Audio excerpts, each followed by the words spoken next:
Hello' friends, কি খবৰ? আপোনালোকৰ ভালনে? এয়া আজি হঠাতে ফোন আহিলে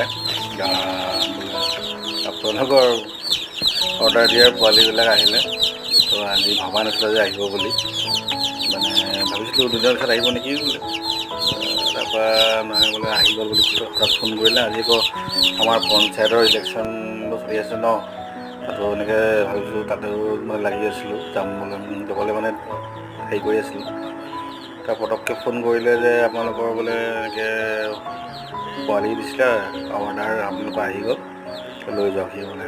এয়া হঠাতে মানে সেইকাৰণে কৈছোঁ, হঠাতে মানে আলহী অহা দি আহিলে আৰু এয়া হঠাতে মানে এইবিলাক ঠিক ঠাক কৰি ইহঁতক এনেকৈ দানা পানী খুৱাই দিছোঁ আৰু আলহীক শুশ্ৰূষা কৰি আছোঁ এতিয়া আৰু তাকে অলপমান আপোনালোকক দেখুৱাই দিওঁ বোলো আলহীবিলাকক।